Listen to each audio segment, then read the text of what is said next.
My name is Judy, and I'm 33 years old. I don't have a big family, so experiencing such a large event was definitely one of the perks of marrying my husband, Kyle. The music was blasting, and the air was filled with laughter and chatter from Kyle's family.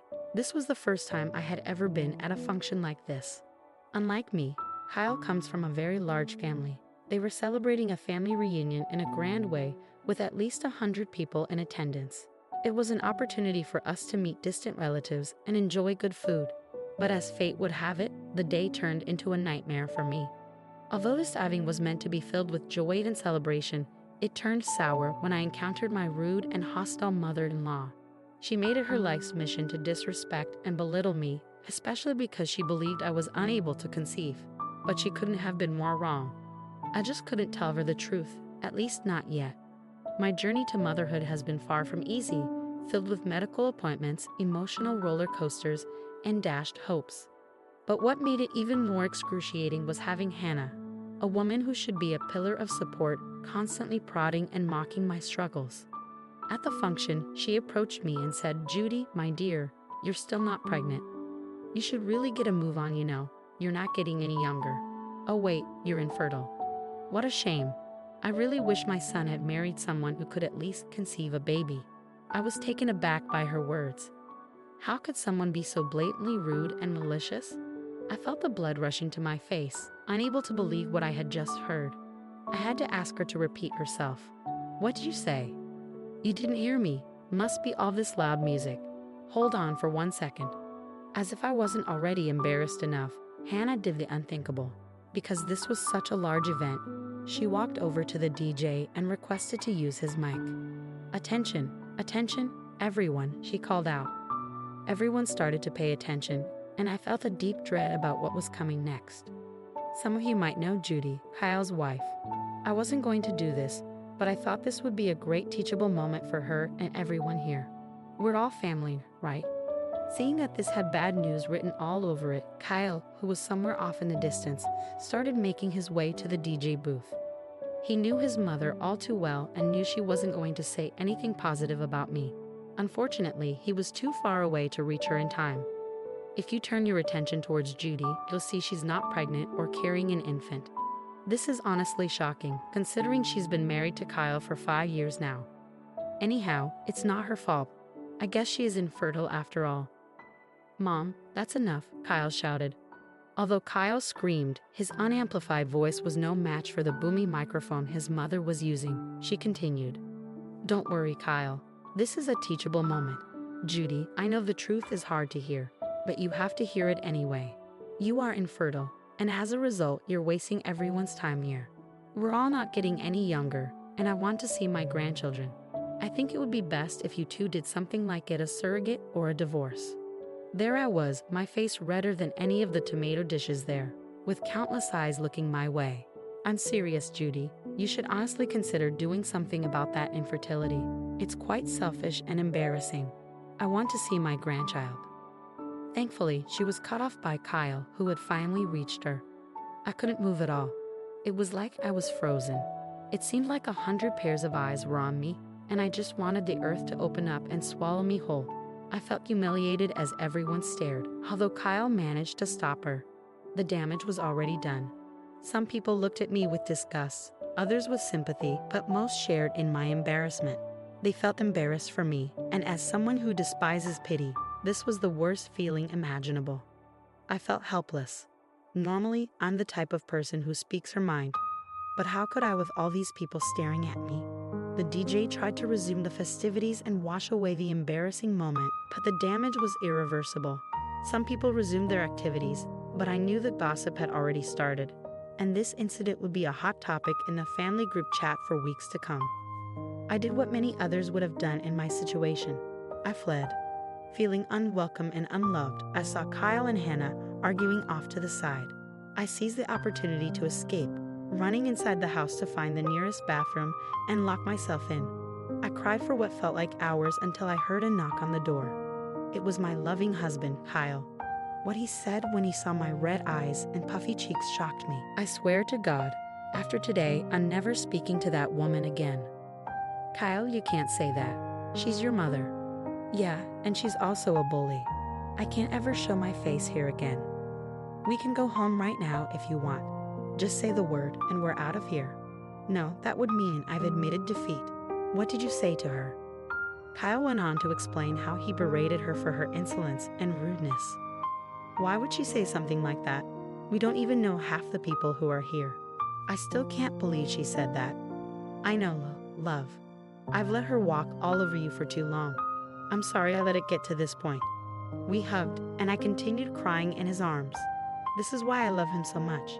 After being conditioned in my childhood to be strong and hide my tears, Kyle was always there to catch them and console me. I pulled away slightly, looking up at the love of my life. His warm brown eyes met mine, and I was struck once again by how much I loved him. I smiled weakly despite my tears, hoping to distract myself from the humiliation. Do you remember how we met? Kyle chuckled. Of course I do. How could I forget such a beautiful day? I laughed too, remembering that fateful day. We were both studying at the university library and ended up fighting over the last available power outlet. We struck up a deep and meaningful conversation, and before we knew it, hours had passed. We exchanged numbers, and the rest, as they say, is history. I love you so much, Kyle. I love you too, Judy, more than anything in this world. If you need us to go home, just let me know. This party is dead anyway after that stupid stunt my mother pulled.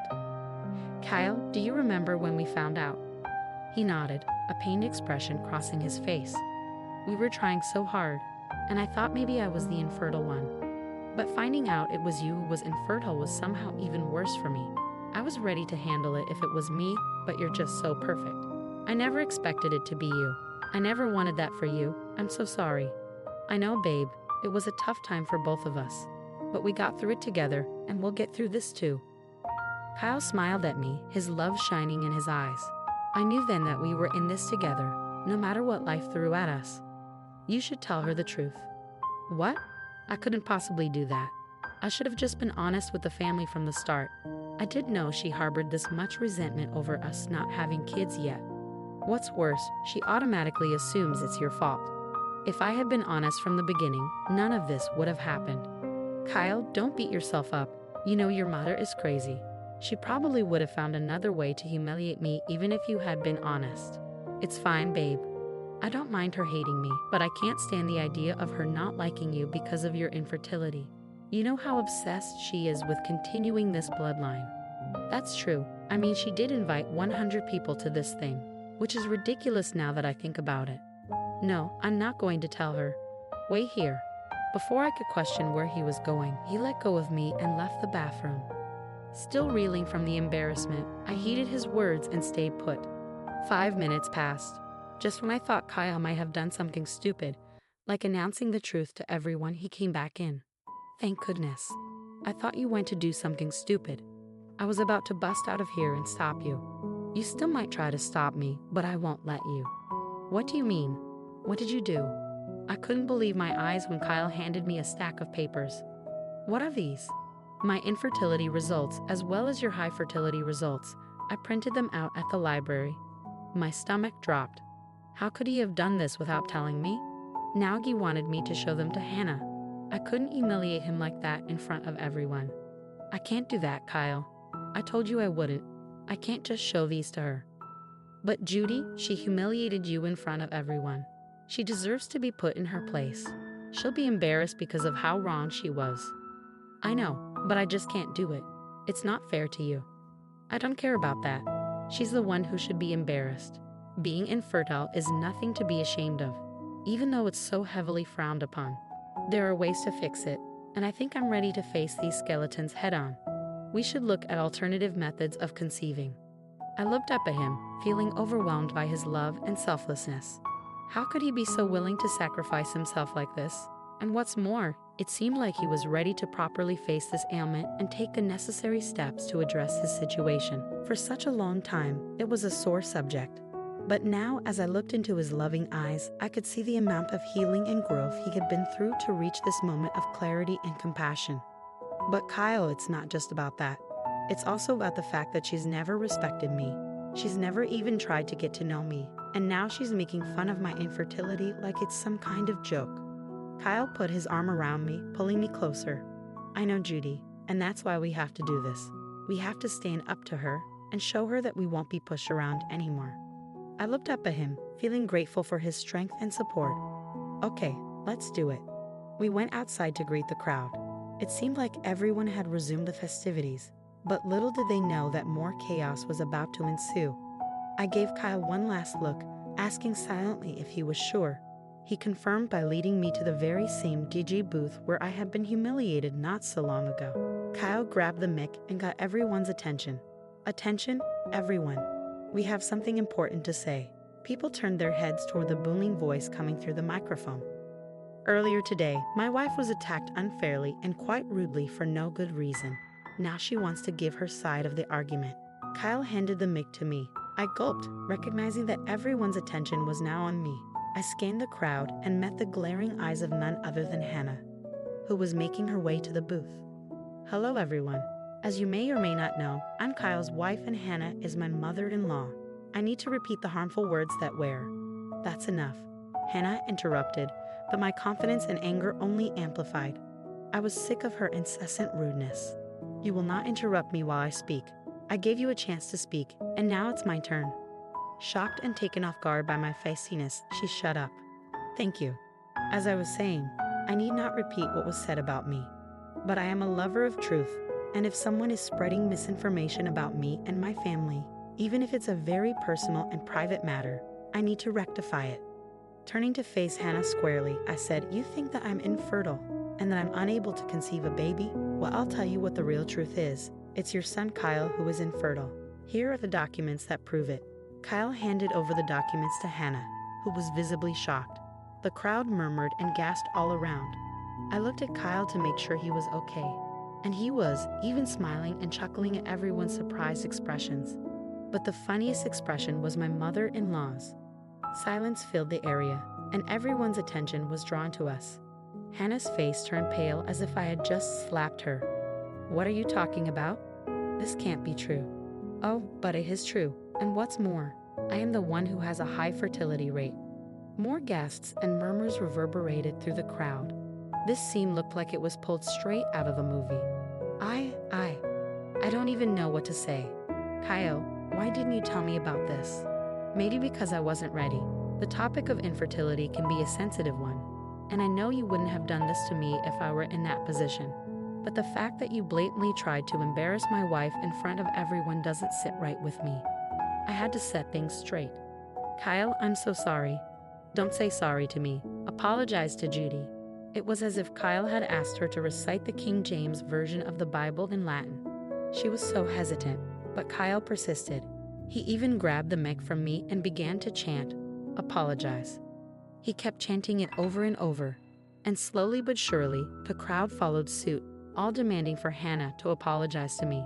But because of her pride, even the pressure from a whole mob of family members couldn't sway her. I'll do no such thing. She doesn't deserve it. Even if I was incorrect about the fertility thing, why didn't she just say it? It's her fault for not clearing up the air earlier, and now she wants to embarrass me. People began to boo her like she was a terrible music artist performing a terrible set. Feeling embarrassed on her own property, she ran inside the house, attempting to escape the judgment being passed. The story doesn't end there, though. We resumed the festivities while Hannah spent the rest of the event holed up in her room. Several aunts and uncles made attempts to lure her out, but to no avail. She was stuck in her pride, and it was leaving a sour taste in people's mouths. Nonetheless, we enjoyed the rest of the reunion. Various family members, both known and extended, approached Kyle and me, commending us on our bravery. Some were glad we finally put that woman in her place, while others didn't know the extent of her maliciousness. By the end of the evening, it truly felt like a big happy family reunion, which I was so grateful for. The next day, exhausted and drained, we received a call from one of Kyle's aunts. She said the family had a meeting and agreed they wouldn't include Hannah in any future family events until she apologized. They also recommended we remain distant from her until she could grow up and take accountability. I agreed wholeheartedly. I didn't want to be subjected to her cruel remarks again. While I wasn't surprised by the decision, it still stung to hear that our family was now officially divided due to Hannah's incessant hatred toward me. Kyle and I discussed the situation and agreed it was time to move on. We couldn't keep enabling Hannah's toxic behavior by being bystanders in her abuse, and we needed to protect our mental health. We were already going through so much, and since we wanted to start a new chapter in our lives and build a family of our own, it was time to say goodbye to the drama and focus on building a happy, healthy life together. So we said our goodbyes to Hannah without any regrets or second thoughts. We sent her an email detailing our feelings, and Kyle left her a long voice note telling her that he would love for her to be part of the new life we were trying to build, but he wouldn't allow toxicity and negative energy to be part of it. Unsurprisingly, she never responded. To this day, we haven't heard from her. It turns out she prioritizes her pride so much that she's willing to give up her relationship with her potential grandchildren. Good riddance to bad rubbish, as they say. We didn't need that kind of negativity in our lives anyway, and we were better off without her. But deep down, I couldn't help but feel a twinge of sadness, at least for Kyle. Hannah was still Kyle's mother, after all. I had hoped we could be close one day, but it seemed like that would never happen. I don't know how Hannah is doing now, and I honestly don't care. But what I do know is that I'll never forget that day, and I'll never let anyone make me feel inferior again.